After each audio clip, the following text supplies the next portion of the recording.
एक बड़ी अपडेट आ रही है। सीबीआईसी के जो चेयरमैन है श्री विवेक जौहरी, उन्होंने एक स्टेटमेंट में कहा है कि 1 जनवरी 2023 से ई इनवॉइसिंग मैंडेटरी हो जाएगी उन सभी टैक्स पेयर्स के लिए जिनका एग्रीगेट टर्नओवर 5 करोड़ से ज्यादा है किसी भी फाइनेंशियल ईयर में, चाहे 17-18 में, 18-19 में, 19-20 में, 20-21 में, 21-22 में या 22-23 में, किसी भी फाइनेंशियल ईयर में अगर हमारा एग्रीगेट टर्नओवर क्रॉस कर जाता है इस लिमिट को, तो हमारे लिए ई इनवॉइसिंग मैंडेटरी हो जाएगा। फिलहाल जो कहा गया है कि 1 अक्टूबर से ई इनवॉइसिंग मैंडेटरी हो चुकी है जिनका भी एग्रीगेट टर्नओवर 10 करोड़ से ज्यादा है, लेकिन अब तैयारी है 1 जनवरी से जिनका भी टर्नओवर 5 करोड़ से ज्यादा है।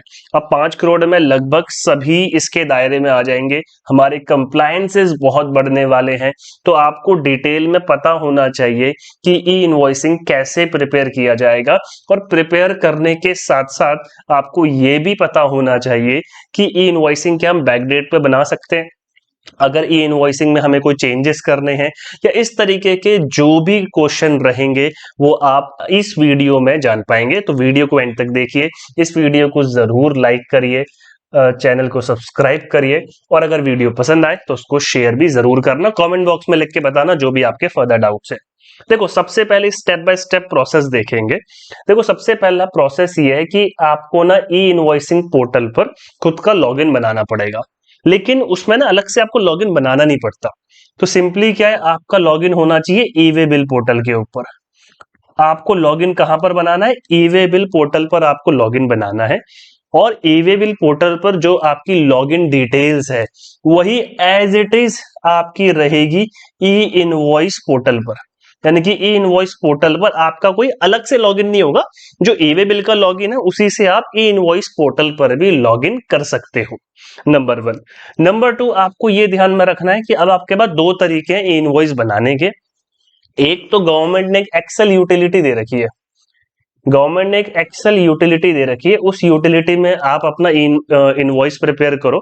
उसमें से एक जेएसओएन फाइल जनरेट होगी, वो फाइल को जनरेट करो और उस फाइल को फिर अपलोड कर दो ई इनवॉइस पोर्टल पर लॉगिन करके। लॉगिन करने का सेम यूजर नेम पासवर्ड रहेगा जो ई वे बिल का है, लेकिन ना ये प्रोसेस बड़ा टाइम कंज्यूमिंग है, एरर के भी चांसेस है, क्योंकि एक्सेल यूटिलिटी में आपको मैन्युअली प्रिपेयर करना पड़ेगा और बहुत सारी चीजें डालनी पड़ती है। स्टॉक आइटम्स इतने सारे डालने पड़ते हैं, हर एक चीज उसमें मेंशन करनी पड़ेगी।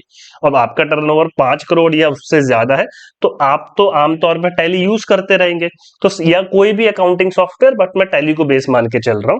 तो आप सिंपली क्या कर सकते हैं, टैली प्राइम से डायरेक्टली ई वे बिल बना सकते हैं, बट मेक श्योर कि टैली प्राइम का अपग्रेडेड वर्जन आपके पास हो। अगर आपके पास टैली प्राइम है, आप उसे अपग्रेड करा सकते हो। अराउंड 3000 के आसपास कुछ चार्जेस होते हैं, वो आपका अपग्रेड हो जाता है उसी टाइम पर। अब यहां पर क्या करना है आपको कि टैली प्राइम को ना एक अथॉरिटी देनी है कि वो ई वे बिल पोर्टल पर या ई इनवॉइस पोर्टल पर डायरेक्टली लॉगिन कर सके। उसके लिए आपको सबसे पहले खुद ई वे बिल पोर्टल पर जाना है और वहां पर टैली को ऑथराइज करना है एपीआई के लिए। तो सिंपली हम ई वे बिल पोर्टल पर आ जाएंगे और यहां पर हमें लॉगिन करना है। तो लॉगिन करके देख लेते हैं।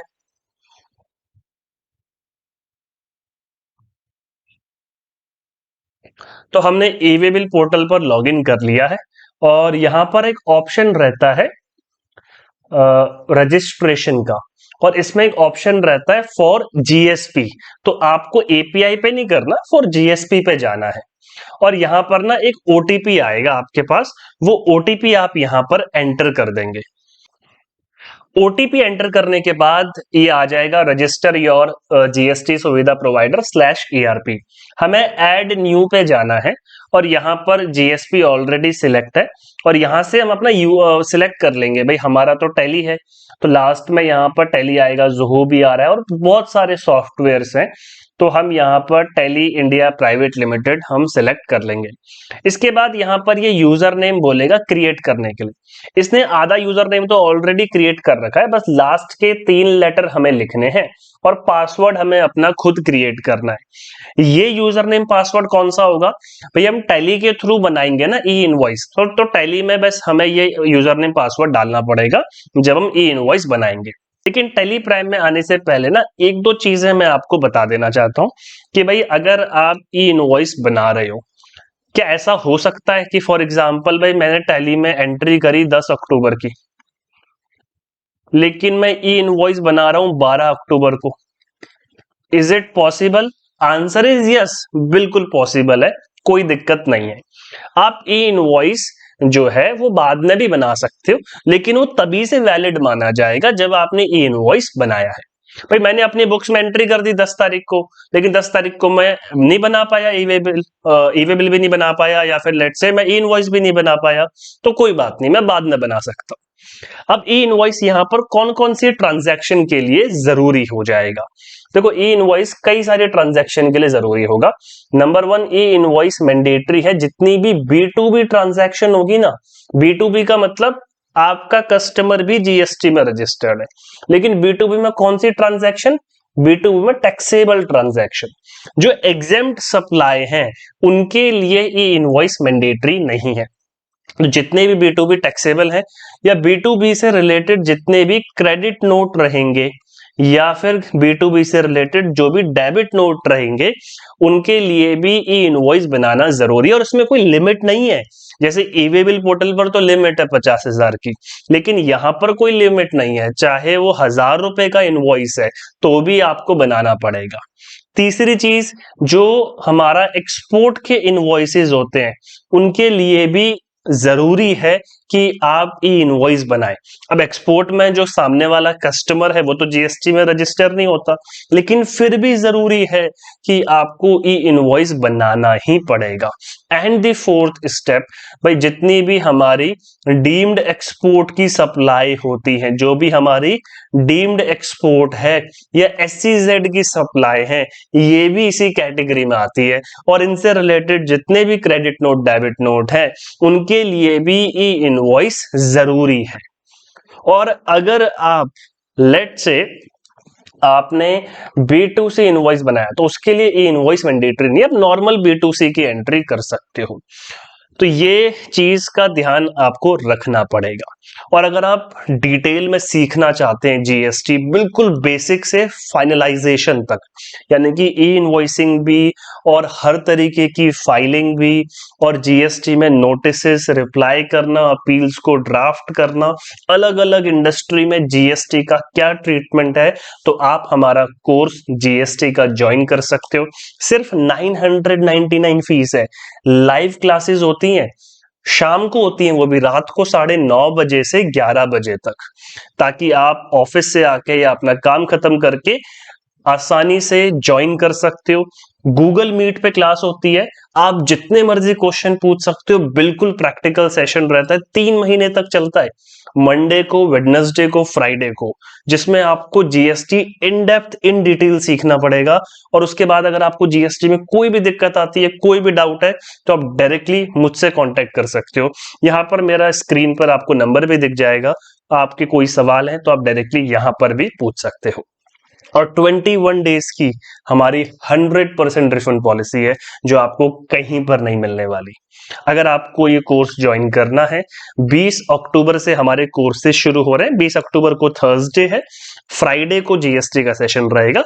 हमारा ऐसे ही इनकम टैक्स का कोर्स भी है जो कि हम शुरू कर रहे हैं 20 अक्टूबर से। इनकम टैक्स भी सेम रहता है, लेकिन उसकी क्लास ट्यूसडे, थर्सडे, सैटरडे रहती है। और हमारा जो इनकम टैक्स का कोर्स है उसमें हम इनकम टैक्स ऑडिट भी कवर करते हैं, इंटरनेशनल टैक्सेशन भी कवर करते हैं, कंप्लीट टीडीएस, टीसीएस और सारी ITR filing, tax planning, exemption, सब कुछ।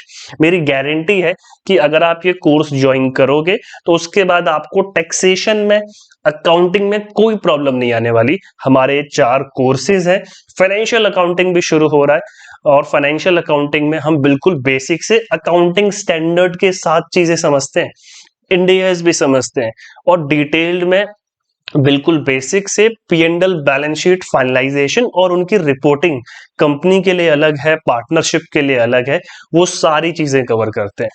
सारे हर एक कोर्स की फीस 999 है, मतलब 999 का एक कोर्स है। तो इससे रिलेटेड जितने भी डिटेल्स है आप यहाँ पे फाइंड आउट कर सकते हैं। कोई क्वेरी है तो डायरेक्टली हमें कांटेक्ट कर सकते हैं।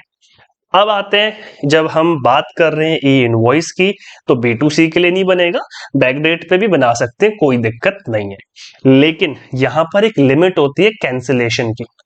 अगर आपने ई इनवॉइस बनाया, आप उसे कैंसिल करना चाहते हैं, तो 24 आवर के अंदर ही उसे कैंसिल कर सकते हैं, उसके बाद वो कैंसिल नहीं हो पाएगा। तो ऐसे में क्या करें? देखो, मान लेते हैं आपने ई इनवॉइस बनाया और उसमें कुछ गलती हो गई, तो आप क्या कर सकते हैं भाई? अगर 24 आवर के अंदर आपको पता लग गया तो कैंसिल कर दो। 24 आवर के अंदर पता नहीं लगा तो क्या कर सकते हो? उसके अगेंस्ट में एक ऑप्शन है कि आप क्रेडिट नोट बना सकते हो उसी पूरी वैल्यू का, जिससे वो ई इनवॉइस रिजेक्ट हो जाएगा, कैंसिल हो जाएगा, मतलब उसका इफेक्ट नलीफाई हो जाएगा। लेकिन अगर मंथ चेंज हो गया है और फिर आप क्रेडिट नोट भी बनाएंगे तो फिर अगले मंथ में बनाएंगे ना। अगर आप क्रेडिट नोट भी नहीं बना पा रहे हैं तो ऐसे में आपके पास ऑप्शन ये है कि आप उस ई इनवॉइस जो आपने बनाया है अपनी अकाउंटिंग बुक्स में उसे कैंसिल मार्क कर दीजिए, और जीएसटी में फिर आप एक नया ई इनवॉइस बनाओ और जीएसटी पोर्टल पर आप GSTR 1 फिल करोगे, तो वहां पर भी जो पुराना वाला ई इनवॉइस है उसे डिलीट कर दो, उसे मत शो करो, और नया वाला जो ई इनवॉइस है वो दिखाओ, तो भी कोई दिक्कत नहीं आएगी। फिर भी कोई डाउट है तो आप डायरेक्टली हमें पूछ पाएंगे। अब आते हैं हम टैली के ऊपर, अब हम प्रैक्टिकली देखेंगे। तो टैली में आ जाएंगे और टैली में हमें ज्यादा कुछ नहीं करना, हमें सिंपली एक सेल्स की एंट्री पास करनी है। तो हम टैली में आ जाते हैं। तो टैली में हमें एक सेल्स की एंट्री पास करनी है। हम अपने चले जाते हैं सेल्स रजिस्टर में। यहां पर हमने एक एंट्री कर रखी है सेल्स की।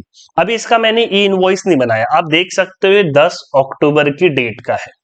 अब मुझे ई इनवॉइस बनाना है तो मैं सिंपली इसको आगे सेव कर दूंगा, और यहां पर ये कहेगा प्रोवाइड जीएसटी ई बिल इनवॉइस डिटेल, तो मैं इसको यस कर दूंगा। अब यस करने के लिए, अभी ईवे बिल तो मैंने बनाया नहीं है तो ईवे बिल वगैरह तो अभी छोड़ दूंगा यहीं से। इसमें क्या है, टैली में क्या है कि आपके पास ऑप्शन रहेगा, अगर आपको ईवे बिल बनाना है तो भी यहीं से बन जाएगा, ईवे बिल प्रिंट भी यहीं से हो जाएगा, और ई इनवॉइस बनाना है तो भी साथ में हो जाएगा। अब मुझे इसका अगर ईवे बिल बनाना है तो मुझे साथ में ना यहाँ पर प्लेस लिखना जरूरी है। जब भी आप बनाएंगे या ई इनवॉइस भी बनाएंगे तो प्लेस यहाँ पर मैं सेम ही डाल दूंगा, भाई राजस्थान ही है प्लेस, तो मैंने यहां पर प्लेस राजस्थान डाल दी। डिस्टेंस इन किलोमीटर ये पूछेगा, ऑटोमेटिकली वैसे आ जाता है, लेकिन अगर यहां पर नहीं आ रहा है तो आपको ये किलोमीटर का डिस्टेंस यहां पर सर्च करना पड़ेगा। तो ये ना आपको फिर जाना है ईवे बिल पोर्टल पर। ईवे बिल पोर्टल पर यहां पर हम लॉग इन कर देते हैं, सॉरी लॉग आउट कर देते हैं, और यहां पर एक ऑप्शन रहेगा सर्च का, यहां पर रहेगा पिन टू पिन डिस्टेंस। तो यहां पर आप पिन कोड डाल दो, उससे डिस्टेंस कैलकुलेट कर लेगा। हालांकि टैली में जब आप बनाते हो ना तो उसी टाइम आ जाता है, मैंने ये बाद में बना रहा हूं इसलिए नहीं आ रहा है। तो यहां पर हम पिन कोड डाल देंगे तो ये डिस्टेंस बता देगा, और उतना ही एग्जैक्ट डिस्टेंस मुझे वहां पर मेंशन करना पड़ेगा। तो मैंने इसको सर्च कर दिया, डिस्टेंस इज 36 किलोमीटर ये कह रहा है, तो डिस्टेंस यहां पर 36 किलोमीटर है, तो 36 हमने टाइप कर दिया। ट्रांसपोर्टर नहीं है, ट्रांसपोर्टर आईडी भी नहीं है, लेकिन रोड के जरिए ये सामान जाएगा। व्हीकल नंबर मुझे पता है तो व्हीकल नंबर मैं यहां पर डाल दूंगा, तो मैंने व्हीकल नंबर यहां पर डाल दिया है। और ये कौन सा व्हीकल है? रेगुलर व्हीकल है, ओवर डायमेंशनल नहीं है, दैट्स इट। अब ये ई इनवॉइसिंग के लिए पूछेगा भाई बिल टू प्लेस, आप बिल कहां पर कर रहे हो? भाई बिल हम राजस्थान में कर रहे हैं, और शिप टू प्लेस, सामान शिप कहां कर रहे हैं? वो भी राजस्थान में कर रहे हैं। अब ये bill to ship to place आपको ध्यान में रखना, ये तो मेरी सिचुएशन में, आपकी सिचुएशन में अलग हो सकता है, तो आपको जीएसटी में प्लेस ऑफ सप्लाई के जो प्रोविजन है ना वो अच्छे से पता होने चाहिए। तो यहां पर अब मैं एंटर कर दूंगा एक्सेप्ट। अब ये पूछेगा do you want to generate e invoice, तो मैं इसको यस कर देता हूं। अब ये मुझसे पासवर्ड पूछ रहा है ई इनवॉइस का, तो मुझे यहां पर पासवर्ड एंटर करना पड़ेगा, क्योंकि मैं फर्स्ट टाइम कर रहा हूं तो मैं यहां पर पासवर्ड अपना एंटर कर दूंगा।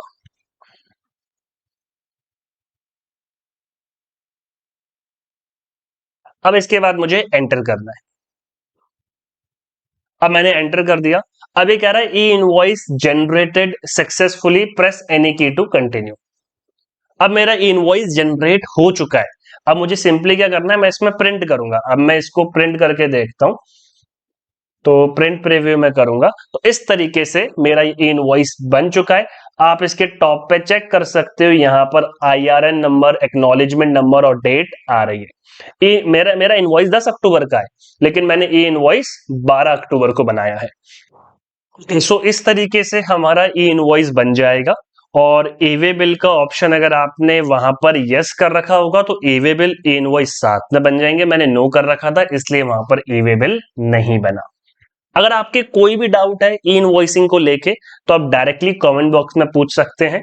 आपको ई इनवॉइस पोर्टल पर लॉगिन करने की भी जरूरत आमतौर पर नहीं पड़ेगी, लेकिन अब चलो अगर आपको कैंसिल करना है तो आप कैंसिलेशन के लिए ई इनवॉइसिंग पोर्टल पर लॉगिन कर लोगे। ये ई इनवॉइस 1.gst.gov.in ये पोर्टल है।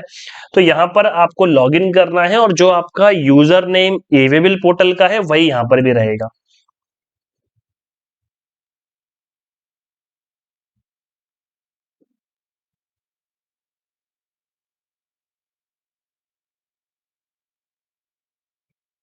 तो हमने लॉगिन कर लिया है ई इनवॉइसिंग पोर्टल पर।